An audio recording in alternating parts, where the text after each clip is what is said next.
Hi, welcome to Healthcare in Context. My name is Charlotte Seyfried. I am a breast cancer survivor, a caregiver, and a patient advocate, and I'm the founder and creator of charlottepxp.com. And this is my partner. Hey, I'm Caitlin Holcomb, founder of Wellness Communities. I'm a certified community health worker through Baylor Scott & White, and shortly after earning my MBA, I quit my job to start focusing full-time on helping people to dwell in wellness. And welcome to our series, Healthcare in Context. We call it this because contextual care matters. In fact, evidence shows that paying attention to contextual care factors improves the likelihood of positive medical outcomes by 70%. We want to remind everyone that we are not doctors. Anything we say here is not to be construed as medical advice.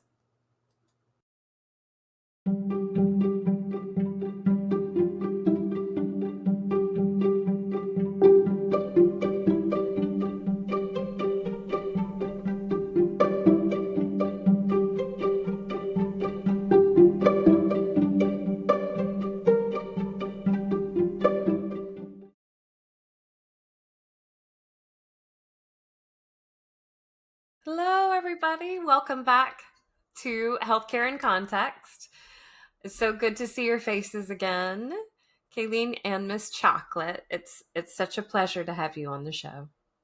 Thank you. Excited to be here. So thank you for giving us your time. This episode, as we discussed, we will be focusing on finding your care team, getting that care team in line through creating what that care plan looked like and what your treatments looked like, just to kind of give that view for people who might be coming in behind you. It will focus on the same structure that we normally follow, where we have a little bit of time where we talk about background and context around this part of your patient journey. Then a little bit of time where we talk about what were some pain points or challenges that you might have encountered along the way that if we could fix, that would be great. Then we would talk about what are the things that you wish you would have known and what made your life easier. So with those four kind of structural questions in mind, I guess let's dive in. Kalene, I'll start with you if you're okay with that. Would love to hear a little bit of background and context on after your diagnosis, how you ended up finding your full care team, who you considered to be part of your care team, how y'all created that plan, and what your treatment entailed. Sure. So for me, when they took me in the little room and, even though I knew my results, when they took me in the little room, there was already like a nurse navigator in the room. There was an extra nurse. I don't think there was a social worker in there at the time, but basically like they gave me the results and they said, hey, like this is what we would do as far as next steps.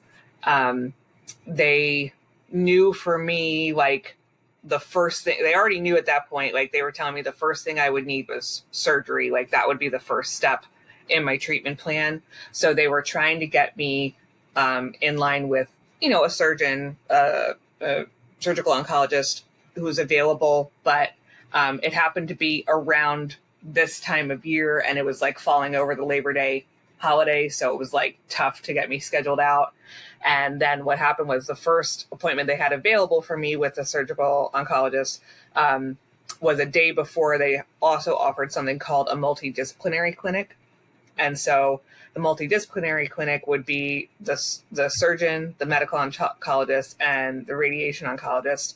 And they would basically do a panel and you would be there. There would be other patients, but like you would meet with all of them privately at kind of in the same afternoon. And so I ended up agreeing to that. But at the time, I think the date of my, like, they're telling me I have cancer appointment, I think that was like August 23rd or something. It was like a Tuesday. And the the multidisciplinary conference, MDC, that wasn't going to be until September 8th. And it was just like, okay, so now I have to sit for like 2 weeks trying to figure out like, what does this mean? So I did take that appointment because I did want to talk to all of them. But then like that night I was like, I can't sit and like, I feel like I need to do something. So my family right away was like, you need to at least get a second opinion like lined up. And I was like, okay, well, I can do that. In the meantime, who knows how long that takes to get in. And I went online to like cancer specific health system outside of my area a little bit. And I put in a request. It was like 9:00 at night. And like by 10 o'clock the next morning, they called me and they were like, hey, yeah, like, let's get you in. You can come Friday. And it was like, okay, so it's now like Wednesday morning and you're telling me I can come like Friday afternoon. So my second opinion ended up being technically my first opinion to like sit down with a doctor, but it was so helpful to have like that first interaction. Like I ended up going by myself. Like normally my husband tried to come, you know, to have support, but it was just like a short notice thing and he couldn't go. And I was like, well, I can go by myself and like then compare it to this and don't tell the hospital system. But I did also record it on my phone so I could hear it later. And I know they say don't record, but it was just more for my memory. So after that, and then I went to my MDC, that conference where I met primarily with the surgeon because we knew that was going to be like the first thing I had to do. And then after I met one-on-one with her, they had me do like blood work because of my age to check for like genetic, you know, mutations. And then they took me into a room with all 3 doctors and their like fellows. So it was like a big conference table.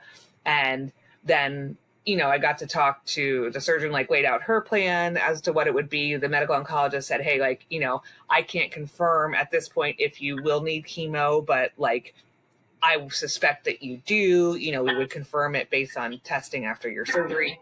And then the radiation oncologist was like, oh yeah, I don't think like, it's nice to meet you, look at your case, but like looking at what you have, I don't think that like, I think your surgery will be able to get all of I think you'll have clear margins. I don't think you have anything to worry about, like looking at your scans.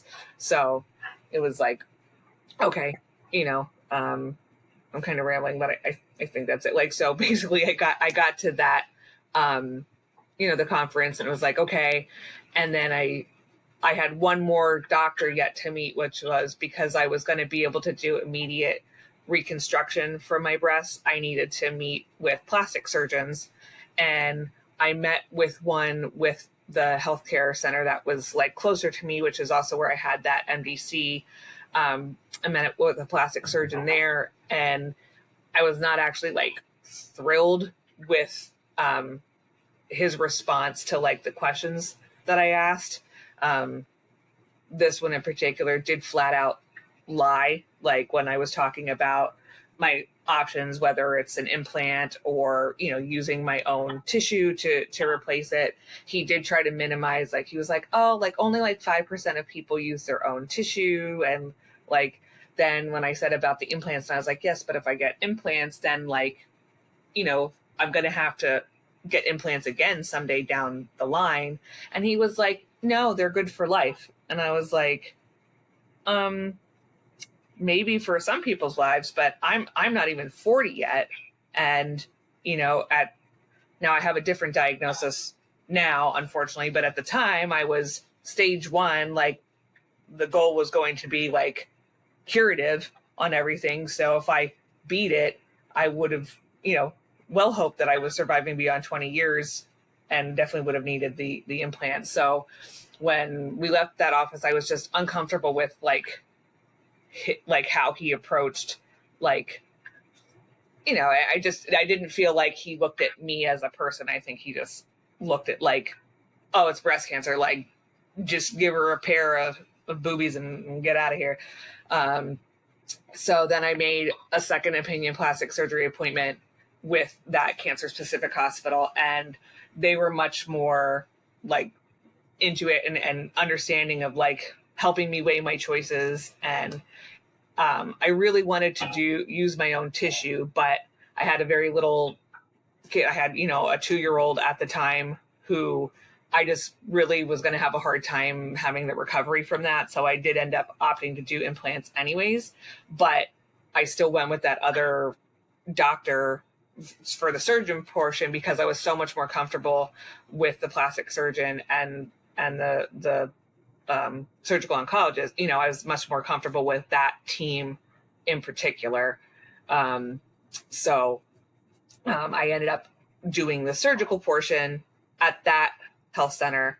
But then when it came time, like for the results and everything, I did come back home and went through the oncology portion, like with chemo and everything at home, just because it was something closer to home. And I was very comfortable with the oncologist that I had met with, and found that person to be very personable and, felt like, again, they looked at me and not just the disease. So We have the same oncologist. we do. Helpful to hear, at least what I'm hearing is it sounds like when they really listened to you and prioritized listening to you and what your preferences were, that was when you felt the most supported. Yeah. And somebody coming in and telling you misinformation right off the bat, I don't see any way that they'd ever be able to earn my trust back after that. So I completely understand going elsewhere. And I can understand like his, like I can kind of understand his intention. Like, yes, like there are people that don't need to go through replacements. Like it can, but they're not medically rated for that, for that long of a time period. So, like it is expected. I would expect to have it had at least one revision, so, but Yeah. Well, and when you're trusting them to be the expert, that's hard. Chocolate, coming to you. Would love to hear some background and context around how you found your care team. You've spoken highly of them as well. Who you consider, like what those different roles in your care team are, how y'all created that care plan, and what your treatment has entailed. Yeah, so I found my care team by already going to the cancer center for my follow-up treatment care from the first time that I was diagnosed with breast cancer. And I originally went there because I wanted to see one doctor who I saw for a few years that moved on, and I stayed in that office because I liked the other doctor that I am now seeing, but I'm now no longer seeing because I've now, since we've last spoke, I am now at a bigger institution, which I love.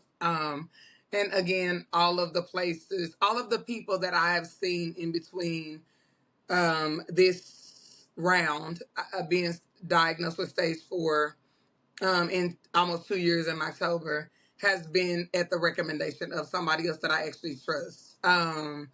And so, yeah, so I will say that I kind of had an inclination of something that was going on in my body anyway. I'm pretty tapped into my body. And so when I felt that something was off, kind of knew something was off, just didn't know what it was. So it didn't surprise me that it was stage 4 breast cancer. I would say it surprised me that it was cancer, but when we got to it, it did not surprise me because I kind of had already had a feeling in my head, in my heart, that it was something. And then now I will say that I have recently, moved care teams because I need the amenities, certain amenities that I did not get at my old place. And just because they just didn't offer it, but that was okay. But I just, now I realize in this journey that it's going to take a little bit more. And so I just need certain amenities, like having access, for example, to a chaplain and being able to have somewhere that I can go cry and process without like a fear of judgment. But then also just like just on-site therapy. I mean, I have outside therapy, but it's great to have that as an amenity as well, to be like, hey, I really want to take advantage of y'all too, because then I get two of them. And so, and I always got things to process. So just the amenities like that. And then I would say the other amenity of just access in terms of closeness, because the place that I'm going to now, it's about 15 minutes from my house. And so, whereas the other place was about 35 minutes from my house. So I would say that is a great amenity. And because I'm there, all of the doctors can talk to each other in the same building. So, I have now, meeting my new oncologist. I will say that I like that she's a woman of color. She's an Indian woman. And so I do like that. I like that she's a woman as well. And I also like that you can see her heart, her empathy and compassion. And so very much attentive, listens to me, very not dismissive. And so that for me is a big deal. Going there, I remember telling them, I'm like, listen, I'm not the patient that you can rush out of here. Like I have the notes. I have so this is my journal, The Chocolate Effect, and this is my oncology journal. And so I take it to all of my appointments. And I'm like, I always have notes. I write something down. I don't care what it is. And so just to like make her aware that I'm the person that is I'm gonna ask questions, and I write them down, and I expect to have an answer. And I also don't ask questions based off me just being in the office. I ask questions based off of some things that I've learned in between my last visit, and so I just kind of want to ask clarifying questions. So I never leave home without my journal, just so I can ask my questions and make the response at the same time. Love that you advocate for yourself in that way of, no, I'm going to need full time, Yes. maybe more than what you would typically, because you deserve to be heard and listened to. Yeah. Yeah. And just even with setting the tone of that now, I feel like sometimes, we don't set the tone, whether it's in our healthcare or whether it's in, the workplace, right? Oftentimes, I go back to what Maya Angelou said, people treat you how you let them. And I have been known to be treated not so nice when it comes down to my healthcare. And I'm just not in a position to tolerate that in this season of my life.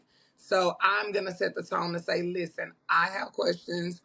I need you to use layman's terms with me. I do not need all this doctor jargon. And then what does that mean? Like, because I need to understand it. So. You mentioned something interesting about each person on your care team came basically from referrals from people that you trusted and knew. What made you feel that sense of trust as you figured out who your care team was, both with the prior center you were with, familiar with both great places, the prior center you were with and the current center you're with? Where did that trust come from for you? I think for me, the people that I had asked for the referrals from, I've been knowing them, I'm gonna say about a decade now. Both people at both places, and at my previous place, because I am a CEO of a nonprofit. One of my donors, he is a doctor. And so he was able to kind of vouch for this first person of like, oh, I went to school with her. She was really good, blah, blah, blah. And I'm like, oh, okay, cool. And then they ran into each other. It's funny, they ran into each other at a conference. And then she came back and told me, she's like, oh, how do you know such and such? And then I was able to tell her, because like when I'm in doctor mode, I'm not talking about my profession. I'm talking about my healthcare at the time, and so I think even she got to see that I had somebody to advocate for me as well, and just speak up on my behalf as well. So that was good. And then also getting into my new place, I just, know a couple of friends in this place as well. And, yeah, just being able to make one phone call. The one phone call that I made was to a previous church member. We had did women's ministry together, and we don't even, neither one of us go to the church anymore, but we still keep in contact. And I called her up, and she was like, let me give you a call back in 5 minutes, and she did that. And so I often say that we need to make sure that we be careful how we treat people, because you never know when you're going to have to call in a reference or a friend, as they say, phone a friend. But I would say that I feel like that was definitely a favor on my behalf, to have two people in on two different sides of the track, both male and female, that was like, hey, this is who I trust, and I will refer you this way, and then also to get me in. So Thank you. I'm really glad to hear that, and I'm seeing this idea of maybe a hope for a future where we could create that for people who may not know the people in their network, but maybe still have some sort of high volume of trust or high level of yeah, trust when you do need that. right.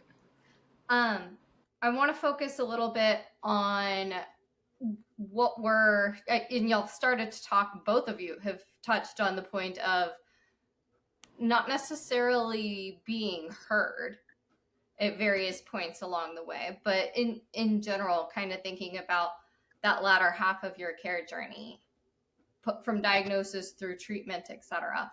What were some of the heaviest friction points or challenges that you might have encountered along the way that if we could wave a magic wand and make it disappear, we would? And sorry, I muted myself to let y'all talk before I said who I was coming to.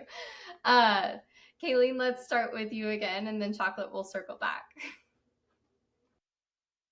I'm trying to think. I mean, like, I definitely say, like I just mentioned, the friction point with like that plastic surgeon giving me like information where it's like, like I don't think that's correct, but luckily I already had like, an in with that second health network, so I could reach out to them. I for me, honestly, like through my first step of things, like I don't really feel that there was any like real issue until I got to the radiation point. So unfortunately, like after I had my surgery, they were not able to get clear margins. And then also like they thought I had no lymph node involvement based on imaging, but then I did have I had one lymph node light up with like one of the sentinel nodes light up, and it had a micro met in it. So not a lot, but it was enough that they were like, yeah, you're going to need radiation, because we couldn't, I had a skin sparing mastectomy. So had I not done that, I might have been able to avoid it. But I, because I did, I had to end up going through radiation.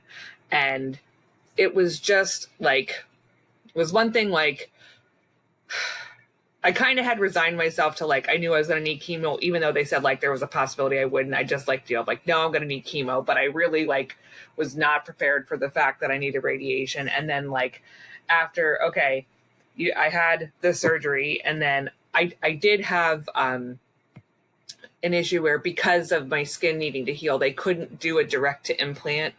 What's the word I'm looking for?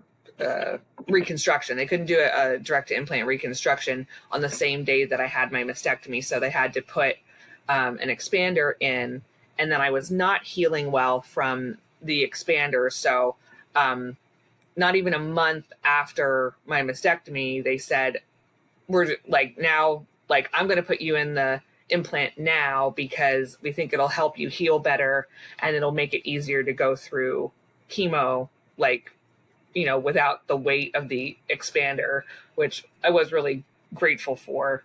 I had I say it wasn't difficult to radiation. I had a little hiccup where I found out the hard way I had an allergy to the cream. Well, not the cream. I found out the hard way. I have an allergy to Aquaphor, not knowing that there's lanolin in Aquaphor.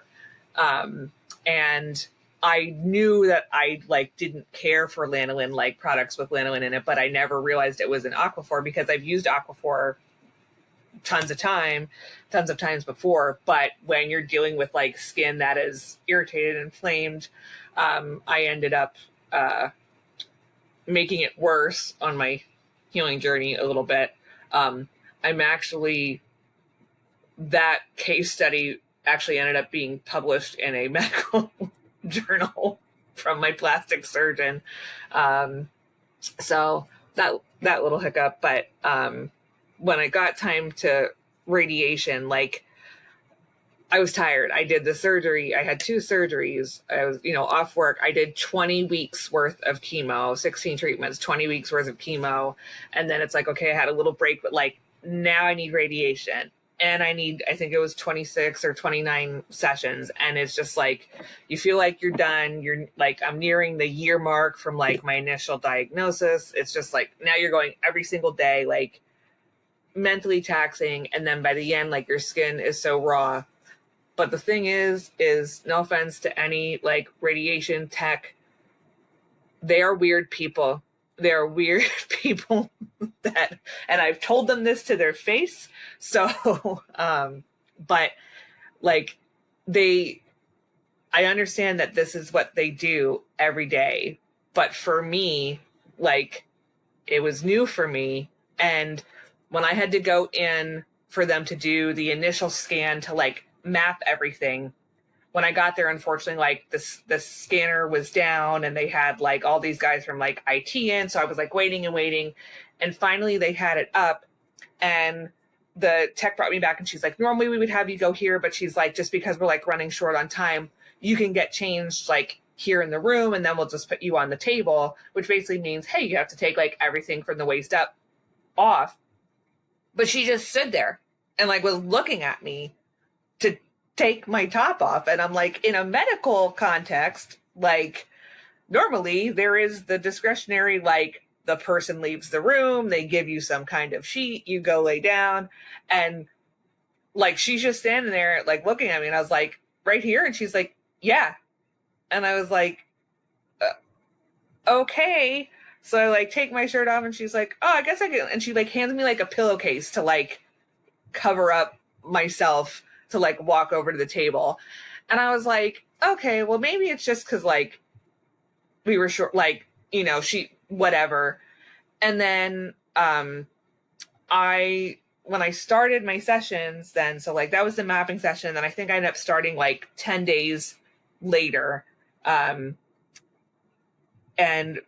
the first one, like they have you go in the locker and then they have you put like just a shirt gown thing on and then you wait in the waiting room and then they come back and then they said, okay. And it's like, okay, you have to lay on the table. But again, they're like, put all your stuff down over here. So like, if you can't see the rest of my room, I'm angling things, but it's like, okay, put all your stuff on this counter over here and then walk 15 feet over the table with nothing on. And it like with people in the room. And it's just like so mind boggling to me of like, I barely was letting my husband see me in that state. Like I was so uncomfortable and I wouldn't wear like, as somebody who had a lot of hair before I lost it all to chemo, like I felt I looked like Gollum, or Dobby or somebody like that, where it's like, I felt not like myself, not comfortable. And now you're making me like expose very vulnerable parts of myself, like physically and mentally. And like, they just, like to them, they're like, oh yeah, this is what I do. Like you get on the table, like you just do, like it's business. But for me, I'm like, this is not business. And it was just so like, I talked to my therapist about it. I did mention to my doctor, my radiation oncologist, I was like, y'all are weird and like you need to address that. And I had one radiation tech who like was not like all the other ones. And I was like, thank you for like showing like that you're a human and you're not like a robot. in this. And she agreed. She was like, yeah, we're weird. We're all basement dwellers. We live in the dark. Like, it's That was she's a like, it's, recurring situation that you encountered, though? well, just every time it was like, put your stuff down over here and come over here. And it's like, to me, like, if that's the case, and like, give me a thing, like, I don't know. I understand, like, I need to be laying on a board. You're laying on a board like this, you're topless. Like, I understand, but there's people coming in and out. Like, I don't have a say over the gender of the person coming in and out, you know, and I understand, like, this is their business. I just have preference of, normally, you know, I would work with female doctors, and like, it just, so it's like, when you have like radiation tech coming in, like, who was a dude, it was just like, oh, okay, now we're adding someone else in. And it's just like by the end of it, it was like, you have no, like, everyone has seen everything, and you just feel like you're disassociated from your body. Like, your body is not your own anymore. And it, like, so that's why, like, when you get to that point in radiation, it's just like, you're just so beat down. And not that anybody was, like, you know, doing anything like that they shouldn't. You know, everybody was doing the things, but it's just like, their business as usual felt very violating to me. And it wasn't, you know, again, nobody was like doing anything inappropriate. It just was like, this sucks. And I remember, like, one day walking out of the changing room, and I just looked at another woman, and she was older, so I was like, I don't know if she's gonna get this, but I just looked at her and I went, this shit sucks. And she, like, kind of laughed and, like, walked on. But it was just like, it was just so tough. It's And dehumanizing. it is like, you're not yourself. You've had an amputation of a part that, for somebody who enjoyed, like, my feminine side and things, like, all of that felt very stripped from me. I lost my hair, I lost my breast, and I lost any sense of, like, not decency, but I feel like I did. And I'm thinking, like, I'm on the younger side. I can't imagine what, like, older women who might be more conservative than myself, like, you know, I'm not saying I'm, like, letting my freak flag fly or anything, but, like, you know, I've let people see my boobs, you know, like, but it's my choice to let them, you know, if I've shown somebody my boobs, it's my choice, where I felt like that choice is taken away from me in that.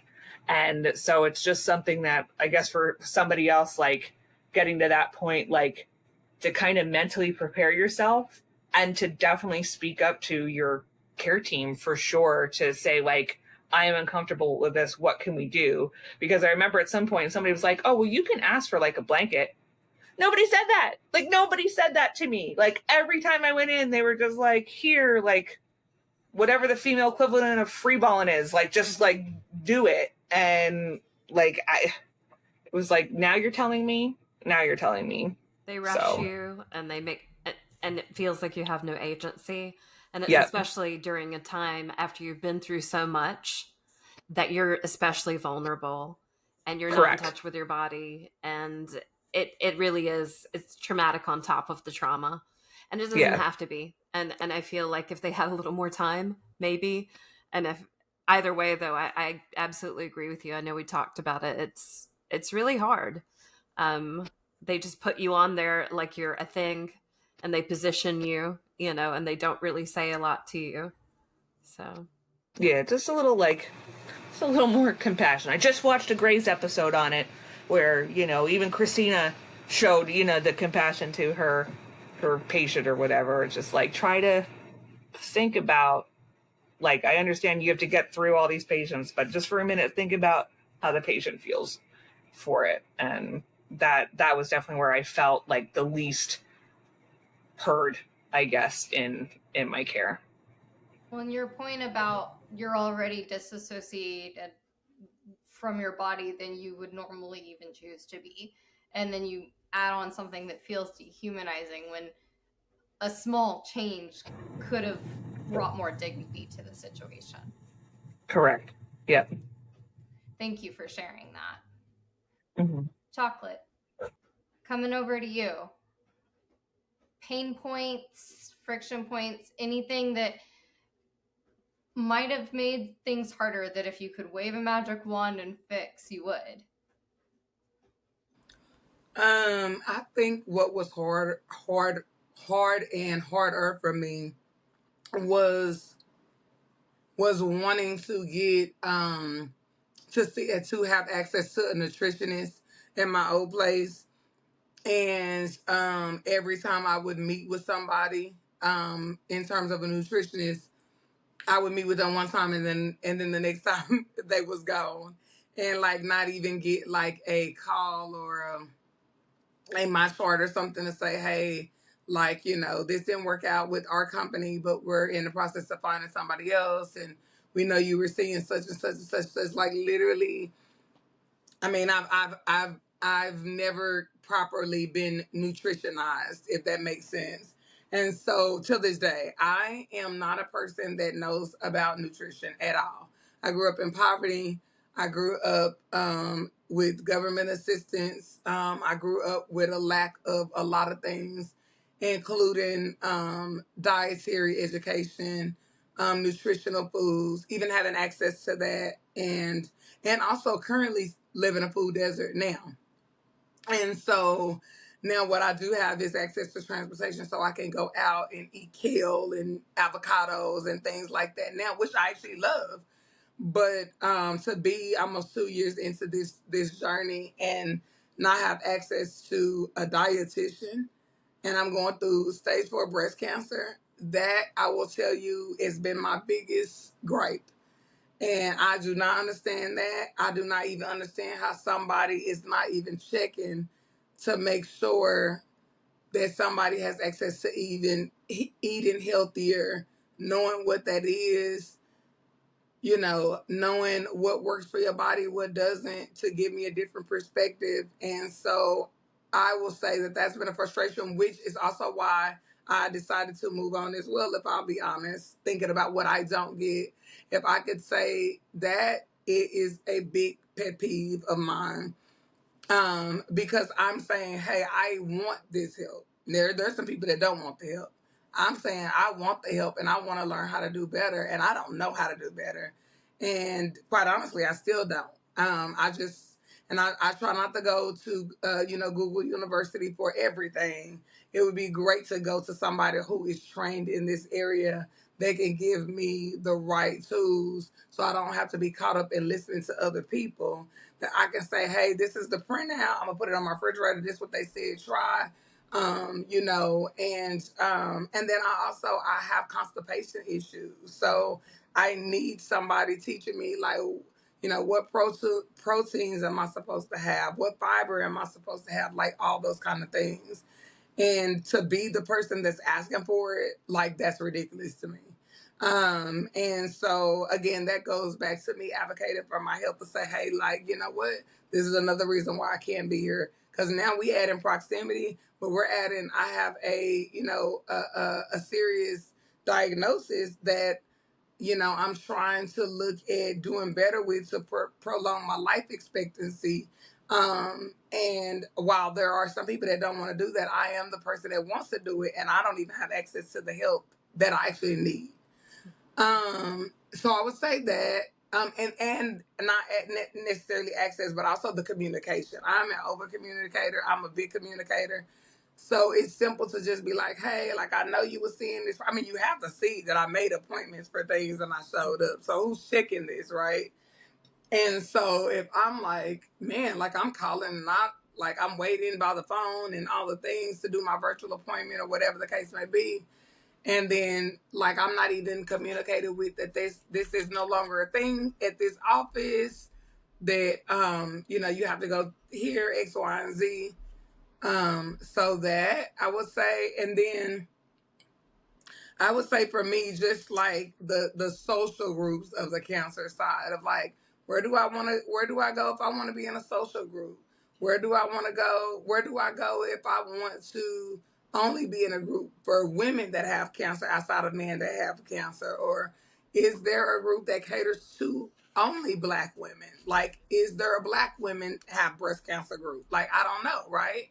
And I still, again, these are things that I still don't know. So it's kind of aggravating to have cancer 4 times now and to not have access to that kind of resource or those kind of resources. Because I'm just a learner by nature, and I'm a visual learner. And so I love education. So if you teach me something, I'm pretty much down for it. And even if I have to take the baby steps to do it, but I'm pretty much down for it. So I would say that, and then I would say definitely the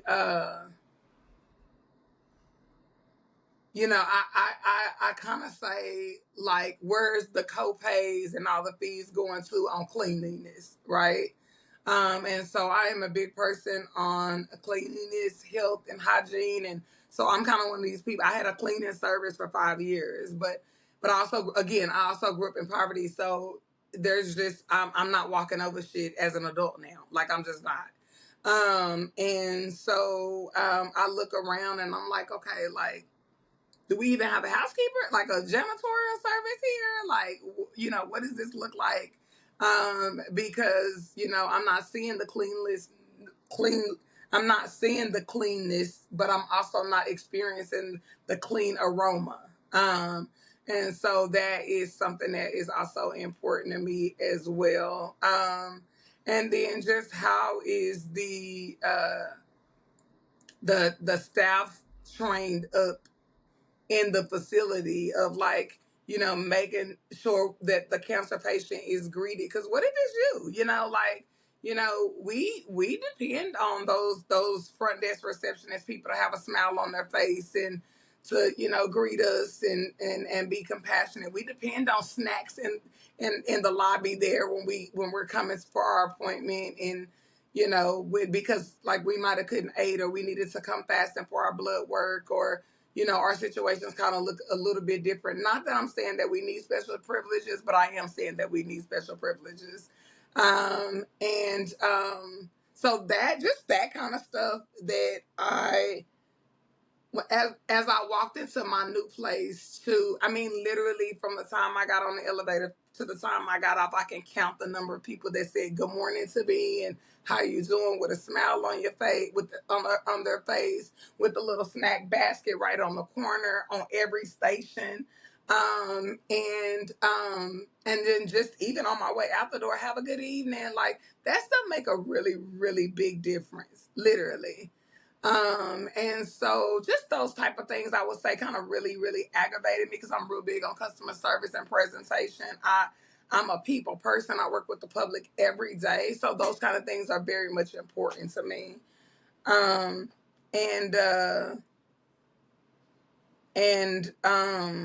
say that those things are it. The nutritionist, when you being diagnosed, can't nobody tell me that's not important. And there is no reason why I don't have a damn nutritionist after 2 fucking years of being diagnosed. I'm sorry. Like, yeah. So what I'm hearing is a combination of, one,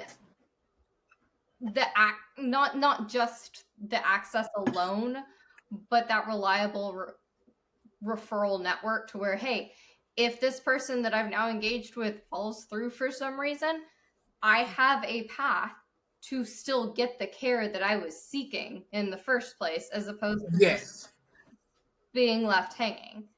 And then I'm also hearing kind of some of what we were hearing with Kalene about those little elements that make you feel valued as a human. Right. Yeah, absolutely. Yeah. Yeah, because even with that, it's like, so I don't get the care pack. I have not the patient navigator in the office. And then every time I'm trying to call somebody, I'm getting transferred around for somebody to tell me, oh, yeah, we're trying to replace that, and we just don't have it. You cannot be in a system like this where you don't have that. That is ridiculous. Yes. And to your point, yes. No, go ahead, Violet. And to your point, Chocolate, I think the nutrition is such an important piece of that. And you make so many important statements when you were talking about that. Not everyone has access.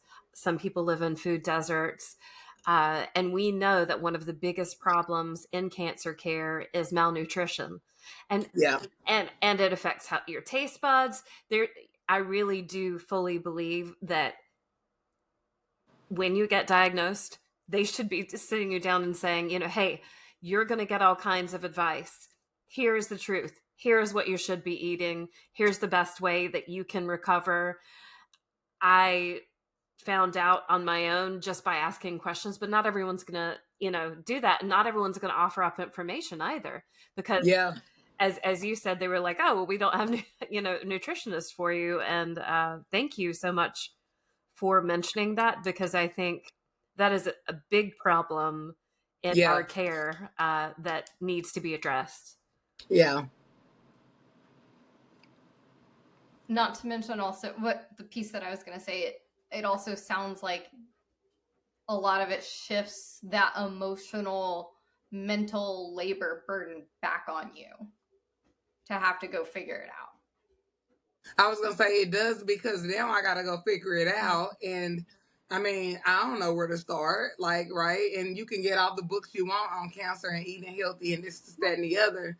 But especially for the person who lives alone, who does not cook, who does not have energy, who's tired, who's hurting, who's all the things. I mean, of course I'm gonna order a burger. Yeah. Of course I am. I don't want to do that, but of course I am. Well, and sometimes that's what you need too. But Right. but wouldn't it be great to know a little more about that? Yeah, that's such an important point, and it's not just the food either. It's also, for instance, the snacks. I often think when people come into that chemo room, some people who come in there, that's probably like the only access that they're going to have to something healthy, right? Yes. So let's work on improving that too. Yes. Thank you. That's I feel like that's actionable, but also vulnerable feedback that both of you have been sharing. Kind of along the same vein, because you've somewhat answered it in terms of what could have made life easier, but what are the things that did make life easier? Chocolate, I'm going to start with you this time, and then Kalene will come to you. Okay. I would say that the things that made life easier for me was having a friend that could go to every doctor's appointment with me, and actually transport me to my doctor. So, like, not even just having the person there, but like actually being my transporter of the doctor's appointments, and then just having that extra body in the room that I trust that can hear the information and regurgitate it back to me in layman's terms if I got in the car and cried and just so I missed all of it. I would say that. And also what made it easier was having a dedicated person. And so what I love about my friend who still currently takes me to my doctor's appointment is she's dedicated. She wants to do it. I don't feel like I'm a burden. She has my snacks ready. She's like, I got your water ready and your crackers ready for you. And I look forward to that, because I don't even buy that at home. Like, I look forward to getting it when I get in her car.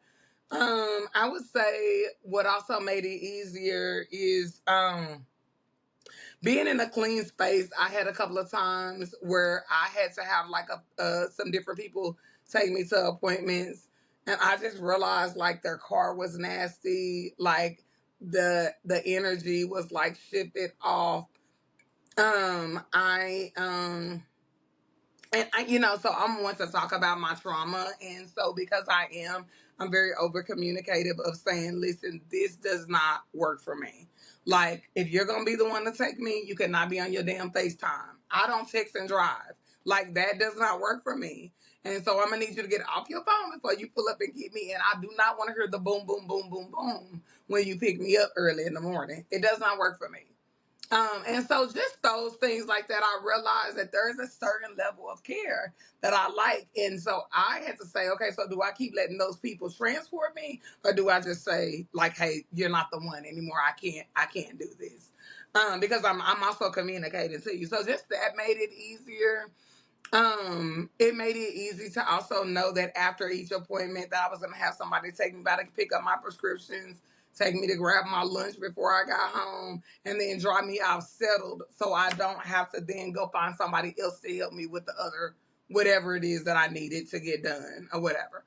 They planned their day around knowing that it was going to be a full day from 9 to 5. Like, this is a whole job. So, I appreciated that. I think what also made it good for me is like not having to worry about having to give somebody gas money. Just that, hey, you know what? I want to do this for you, Chocolate. I really love you. I care about you. And although I offered, they did not accept. And so now we did share meals when we went out to eat, the cost of that, because I'm like, I can pay for it, like it's not a problem. But it just felt good to know that I had that as well. I think also just giving myself permission to be. I am a worker doer, busybody, like high level ADHD, all the things, and I had to and continuing to have to learn how to just let myself be. And like when I'm not feeling good. So like today was like one of those days. I've been kind of sick. My stomach has been like super, super hurting real bad. And I've just been up under a lot of stress to prepare for the surgery and other things that I have going on. And I'm learning to just be like, you know what? Let me just sit and just like be and just like process and like don't feel like I have to have all the answers today. It's okay. I think that has made it easy. And I think having a text thread of friends of saying, here's my Amazon wish list. These are the things I need. So even as I get prepared for my surgery at the end of the month, like that Amazon wish list is updated and it's always current. I have a friend that manages it for me. I say, hey, I need this, blah, blah, blah. She put all the things on there. We take time throughout every couple of months and just like update it, removing things that I have enough of. So that has made it easy as well to just be like, here's the link. You can decide what you want to buy, that if you can afford to buy that or not. From down to the teas that I like to, whatever, right? And so for example, like having the Smooth Move tea for constipation. No one ever told me about Smooth Move, but a friend told me about it. And then so I was like, okay, put that on there because obviously I need it every day. So with being on my medications, but also it delivers right to my door. So whoever purchases it, I don't have to necessarily go out and get it. That has been a game changer. Sometimes I open up the packages that people send and I literally just cry. I'm sitting at my desk and like when somebody shops my Amazon, I have a Ziploc bag and I keep all the notes if they put a note in there. But I keep the notes that people send me when they shop my Amazon. And I don't think people know that about me. But I just think about that. And, like I am like, God, thank you for sending people in my life that will invest in me, whether they know me or not. But they might know somebody who knows me, or I'll post it on social media and be like, hey, y'all, this is my Amazon link just in case you want to shop it. And it just be like random strangers. And I don't have anything over there that I wouldn't purchase for myself, right? Like I'm not asking you to supply my household. I'm saying these are things that I actually use every day. Like for example, I keep cough drops, just for example. And like these are on my desk, but I like this kind. I like Ricola, sugar-free. Don't bring me no other cough drops. I don't like those. I want Ricola sugar-free. They work for me. They coat my stomach well. They're good on just what I like, right? And so just things like that, I will say that has made it very, very easy. And it's crazy because I love my note cards and when people mail me cards and stuff. And so yeah, like when people shop my Amazon, they keep things. I'm like, I like to go back and I read these things of like, hey, I'm thinking about you. I'm praying for you. Like I love you. You matter. And just like those kind of things. And I might not scan the QR code to send it back to them, but I keep it so when I'm struggling and having a tough time, I can go back to those things. So my Amazon wish list has been a big help in like being a resource of something that I need, that I also use every day. And just like also like certain lip chaps that work for me. I'm a dark skinned woman. I'm like I dry out. I need cocoa butter. I can't use what my white friends use. I love them, but it don't work for me. Cocoa butter works for me, and I need this kind. Palmer's, So that's why it's on my Amazon. So it's like I'm telling you, like, this is the way you can help. You might can't come down. Okay, Kalene, see? And so, but that is what works for me and my dry skin, and that's what helps me. If you're saying that you want to help me, here you go. Even if you can't come down, here you go. That's such a great So that tip. Amazon link has been a game changer as well, is which I would encourage anybody to create, because friends want to help, but they don't know what to do. And so that, I will say, that has been a game changer for me as well. I think That's an amazing tip. And I just wanted to say also, on top of it, you're also helping out the caregivers, because that's a great thing that they could offer to do, to manage that wish list for a friend or family member. And I never even thought of that. Thank you for sharing. That was so smart. You're welcome. Yeah. I love that suggestion, because I think you're right. A lot of times, particularly if you haven't been in it yourself, you want to help, you want to love the person, but you don't have the experience to fully know what's needed, not to mention the fact that each person is different, and what each person might individually want is unique. So having that very tangible way with the Amazon wish list, I think is something really neat. I love that. Mm-hmm. I liked your point, like, people want to help, but they don't know what to do. That's so true. And you pointing out, like, well, I'll talk about my part then. I don't want to. I'm done. I'm done. Do you need to repeat the question, Caitlin, or can I just go into? Just go into it. What made life easier? So, for me, what I needed was actually the therapist that I got connected with through my health center, because she was the one that, like, talked sense into me, because I do everything myself, and I was approaching things where I couldn't, like, I physically was not going to be able to do things myself. And I am I won't say a control freak, but, like, if I can control something, like, and make sure that the outcome, like, I'm going to do it. And not being able to accept help was a huge thing for me. And I mean, I feel like my therapist was just ready to beat me with a bat that said, take the help, because I felt anytime I would do that, I was putting somebody out, even if they were offering, like, my brain couldn't let people help me.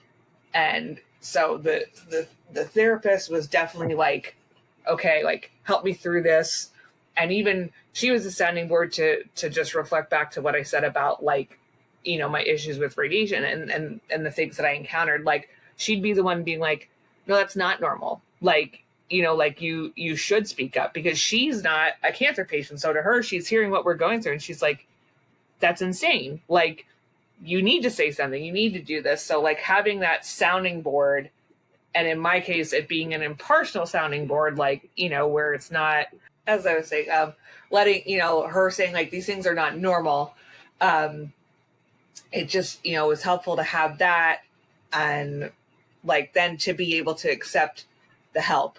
Like, one of the things that I was so grateful for when I had my surgery is someone offered to organize a meal train. And that was, like, for me, that was perfect, because it was like, food just shows up. I don't have to make anything. I can tell you what I want, but, like, somebody was just responsible for, like, they would get food to me. And, like, not everybody made stuff on their own. Like, I had some people that were, like, afraid to make something, and then I didn't like it, but it was just like, no, like, having to make yet another decision, like, it just, you get decision fatigue with everything else that you have going on. So for somebody to just be like, yeah, I'm going to show up and here's food and you can eat it. It's like, yes, this works. That was a huge help, in the community with that. And then just like having the sounding board of like the first thing, like one of the very first things I did when I found out that I had cancer or even suspected that I had cancer is like, I'm a child who grew up, on the internet and internet forums and things. So I sought out like Reddit and Facebook groups and things where it's like, let me find anybody who might know what I'm going through and, just trying to figure out like make some semblance of this. And that's actually how I ended up finding Charlotte, and her having gone through everything about a year ahead of me, and then meeting other women locally to, even if they don't have the same type of cancer as you and their treatment is not exactly the same, which that is also eye-opening when it's like, you think, oh, breast cancer is breast cancer, but no, there's like a million different ways you can get breast cancer and then a million different variations on how they can treat that. And just, having people to commiserate when you're going through something so shitty, like having somebody who's been there before is helpful. And then also having somebody who was going through it at the same time as you, like as you're going through the trenches, it just, you feel seen where, and I don't know that there's any way that like a medical community can really like do that because you're not seen as a person a lot in, the healthcare situation. Like there has to be social support and yes, they'll bring in like social workers and things, but it's not the same. Like you need to find your people. And so like, I don't know what I could say to change to that, but just even like they give you so many resources on, okay, well, like, here's medical stuff, this, like, to just like tell people where to find, like, how do you like to communicate people and do that? Because I will say in our, in my area, there is like, I don't know if I can say this name because it's not a medical thing. So can I say a name if it's not a healthcare system? Nonprofits, totally. Yeah. So there is something called the Cancer Support Community here in the Valley, and they, it's not specific to breast cancer, but it's anybody who's impacted by cancer or their family or their caregivers. Like there is that organization, and they did try to push that for me. Like right away, like my health system was like, hey, this is here. The only thing is that it didn't really work for my schedule because I am a working mom going through treatments where I can't do things between 9 and 5 because I'm working or I'm actively getting my treatment during that time. Like I did not, like I was lucky enough that my cancer wasn't taking me that much out of the game at the time. And I also didn't think I had the option to not be in the game, I should say. Like I didn't really understand that like I could probably have applied for disability or something like that, at least going through chemo to give myself reprieve. But I was like, no, like, well, I'll figure it out. And so it was frustrating because I was like, well, you should reach out to them. You should reach out to them. It's like, great. But like, they very rarely have anything that I can take advantage of with my time frame. And so it was hard. And then, even I was lucky that, I have friends and family who weren't going through this and like, we were close, but like some people distance themselves when you have a diagnosis. And I think, again, it's because they don't know how to help. So they like say, oh, like, I'm just going to stay out of the way. But then like you feel people, retreating from you. And that's frustrating.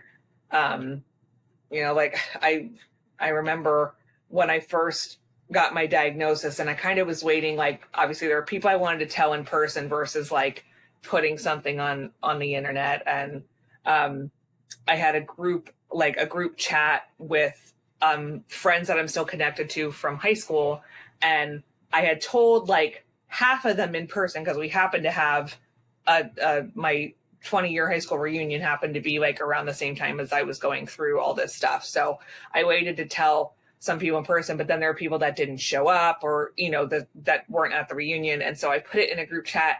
And I just remember like some people like completely just did not respond to that message at all. And it's like, when you can see who's read the message and like to not even respond, like, I know you may not know what to say, but just acknowledging it. And there are people who didn't even like acknowledge that I had cancer. And like, that was so weird to me. Like, It's heartbreaking. It's the elephant in the room. Like, even say like, man, I'm so sorry. Like, I don't know what to say. That's still helpful. And something's better than nothing. Yeah. Sure. And I would like, it's hard because you don't want to like criticize people like coming to help you, but then it's like to have nothing, like it just it sucked too. And like I feel like at the beginning I wasn't asking for much, and then this time around, now that I am dealing with a stage 4, metastatic situation, I have found like it's a lot easier to let people help me. I think, again, my therapist beat it into me. And in some ways, again, like life handed me so many things where I just didn't have a choice. It's like when I found the situation that brought me to find out that my cancer had come back and spread. I was in the hospital for 5 days, and like it was my husband home with the kids, but he wanted to be with me. So it's like we had to let people come in and watch the kids and do their bedtimes. And my daughter ended up having like a picture day while I was away. And it was like, well, I didn't pick the clothes out. I didn't lay the clothes out. Like, like here I am, like in the hospital, have much bigger things. But I'm like, oh my gosh, I didn't pick her clothes out. How are we going to do a picture? And I want the picture, like, and just trusting that someone else can pick out an outfit that looks good to put in a picture, like it was tough. It was silly, but definitely it's I know not everybody has that support system, but like to anybody out there, any way you can find that support system, again, if it's online forums or your local community or your church, whatever, like something, you need to find people that will support you one way or another through it. And don't be afraid to go looking for that support, because that is a make or break on this. Absolutely. Thank you for sharing that, and for also sharing the perspective of just chocolate. Go ahead. I just remember what we used to do as kids when we be on the, Kalene, I will say that I absolutely agree with you on everything that you just said, because I think some friends actually came by today, and we were eating lunch together. I was just like, hey, I don't feel good, but you can come over. And they was like, well, we can bring lunch. I'm like, I would love that, because I would love some company, because I live alone, right? So I was telling them that I was in that weird season right now of navigating the new journey. And like you said, in terms of like, people not knowing what to say or whatever, but I made a video about this like some months ago, and I said, there's hard moments where you like, okay, there's maybe it's a divorce or whatever, but really two things that kind of push people away is, I always say, for Chocolate's experience, let me say this, is sickness and incarceration. And so I've never been incarcerated, but I've been sick my whole entire life since I was 10 years old, and I'm 44 now. My first time having cancer was bone cancer in my left leg. And so, when I think about the challenges that I've walked through with that, and then just the isolation and the loneliness of it, and, all the things, it's like, and like, I'm like, man, I've shown up for a few of y'all, like, where y'all at? Like, and so I was talking to some friends about literally that today.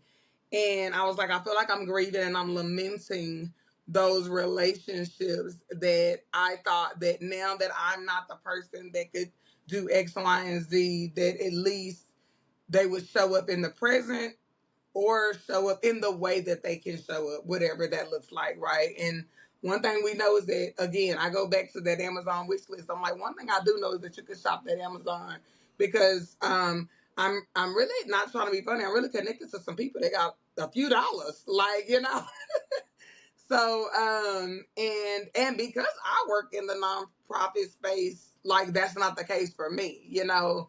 And so, and just the stress of like navigating all the things and you know, I wrote this down because I love what you said, and I just want you to know how you encourage me with this too. But decision fatigue. And so, like my friends, they're like, okay, so what are you gonna need for your surgery? What are you gonna need? I'm like, y'all, I have no idea because although I don't have small children now, I am managing a team. I'm managing staff. I'm managing me and my sanity, and trying not to go crazy.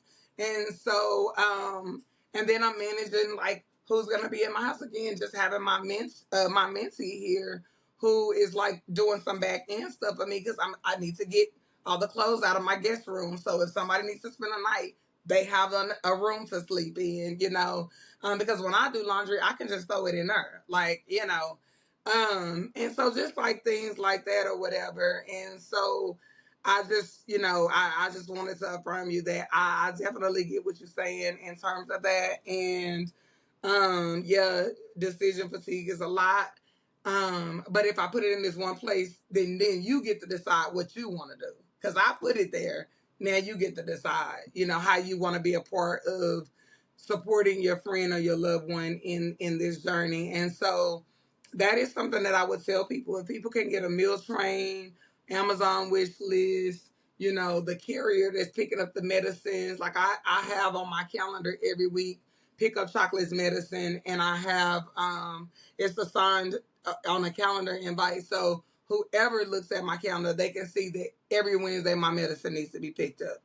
And in that, it has my name, date of birth, address, all the things, and it says "see notes." So you don't even have to ask me what's her address, what's her birthday, because it's all there. All you gotta do is get it, you know.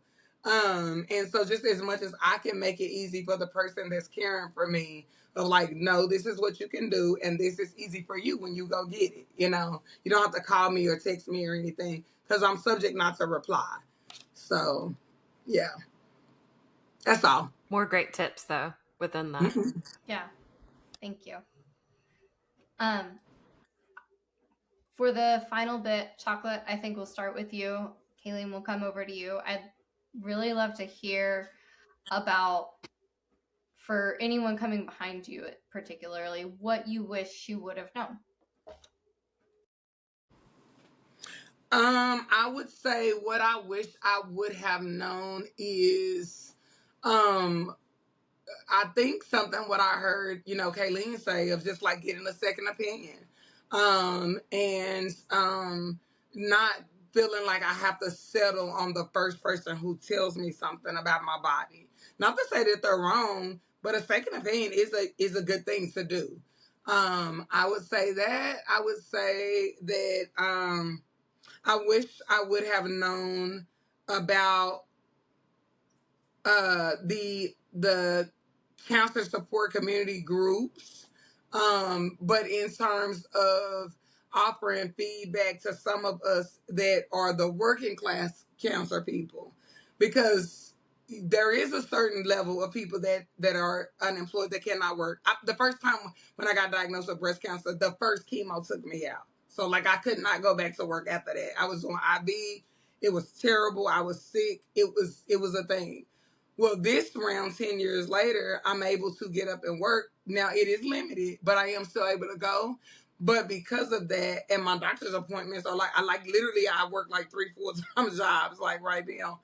But it would be great to have somebody that can work around me. Or what about a virtual cancer support community for us people that cannot make it in person or whatever?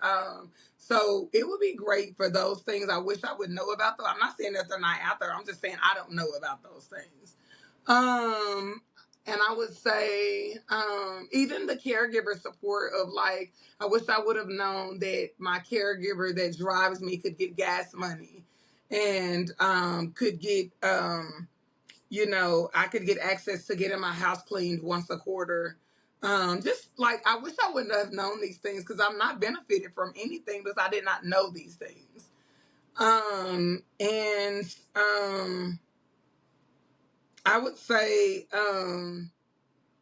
I wish I would have known for somebody that's coming behind me specifically, where is the community for the um the single woman without a family or a support system, or like, because everybody does not have that. Like, the person that drives me to my doctor's appointment is not my family. Like, literally, it's a 71-year-old white woman that loves me. And so, that we look like we do not belong together, and we have the best relationship. We've been knowing each other 16 years, but you would not think that looking at us. And so,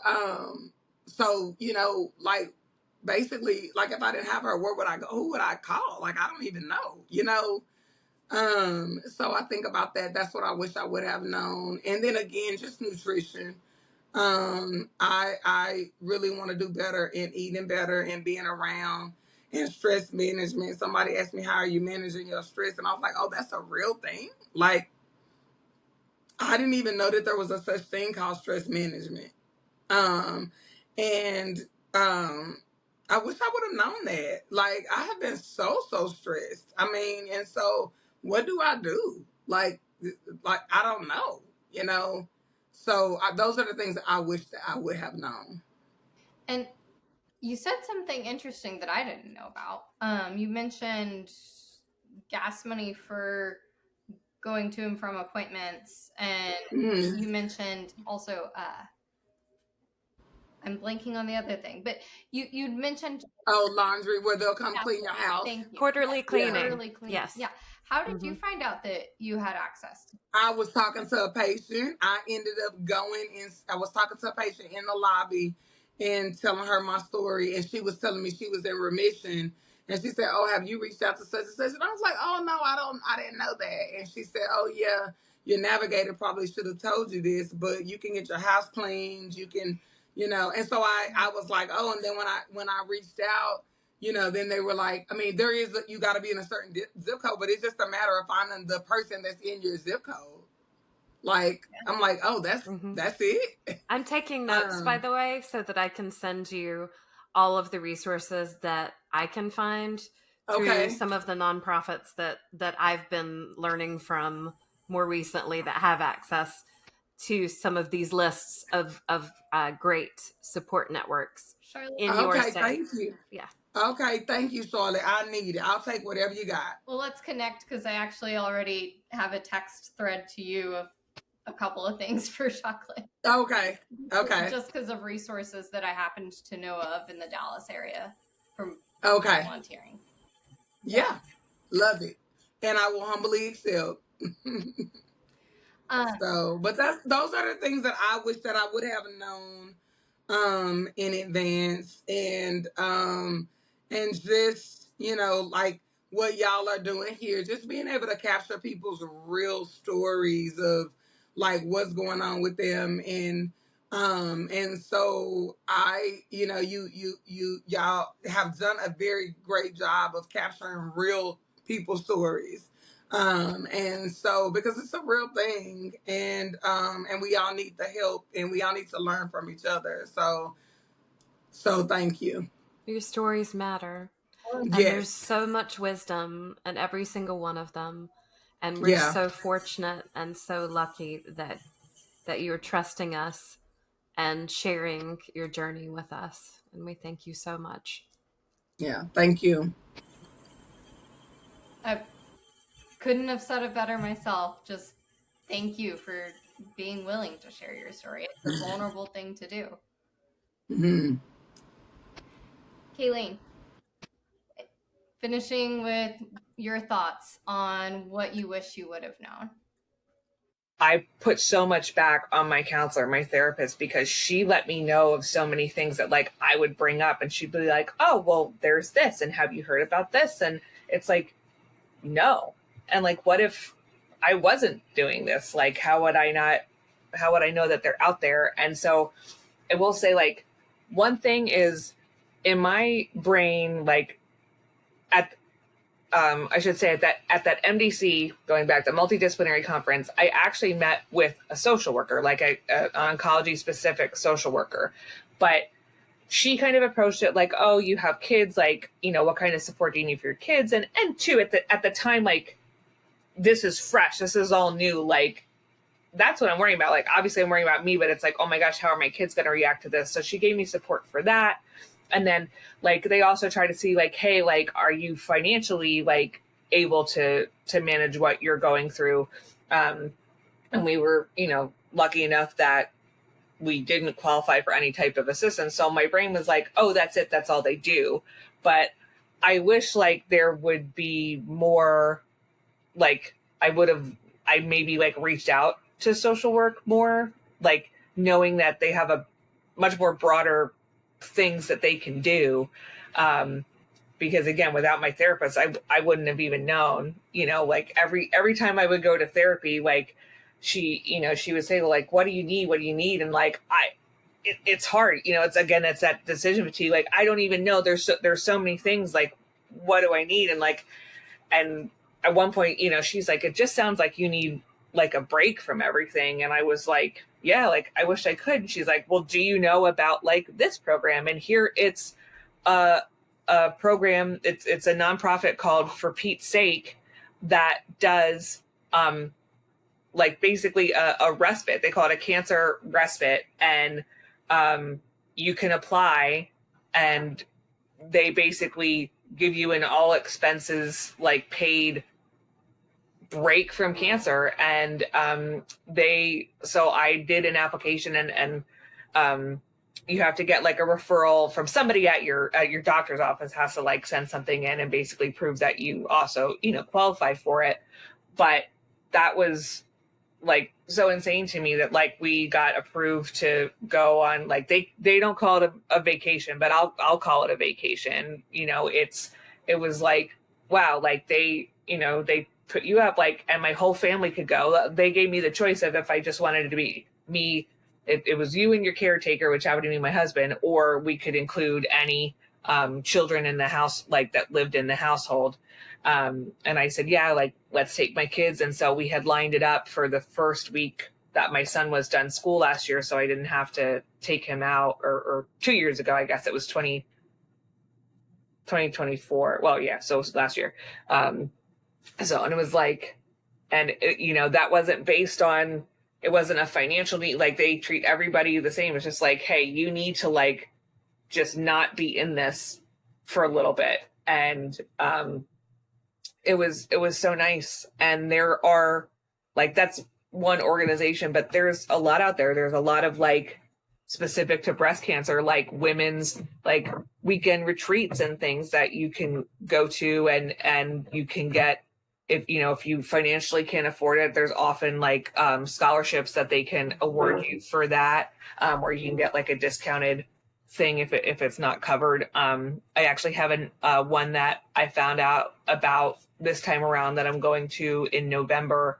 It's called Mary's Place by the Sea, and it's just 2 days at the beach. And I mean, it's the beach in November. It might be a little bit cold, but it's like, it's just me. Like, I don't like, it's just out, like, time out to focus on, like, they'll feed you, you know, you can sign up for like what relaxation activities or things that you want. And it's just, I guess I wish I did know, but I didn't, if it makes sense, like how much you need to feed your mind and your soul as much as you need to, like, you know, do the medicine portion of it. There's more work on it. And I have, as much as it has sucks to have stage 4 cancer, like, and the chemo like takes me out, but I have to say, like, being unable to work right now has been one of the better things for me, because it lets me like put a perspective in so much. And I wish I had that perspective more when I went through things the first time, and it was just, it was so focused on like the end of treatment, which like, yeah, it's a goal, but you kind of need to, like, being present is the absolute hardest thing for me. And yeah, you don't want to be present during the chemo stuff, but you also do, like, you have to find ways where you can be. And so just anybody who's gearing up to go through this, like, please arm yourself as much as possible with ways to care for yourself, people who will support you in caring for yourself and help you care for yourself when you can't. That's the big thing. We'd like to give a big thank you to our guests, and we hope that you'll join us for the next episode. Context is everything, and healthcare and life. If you believe in what we're doing and want to support us, please remember to like, subscribe, and share our channel. Reach out if you want to be on our show, or you think we should cover another topic. What did you learn from the show today?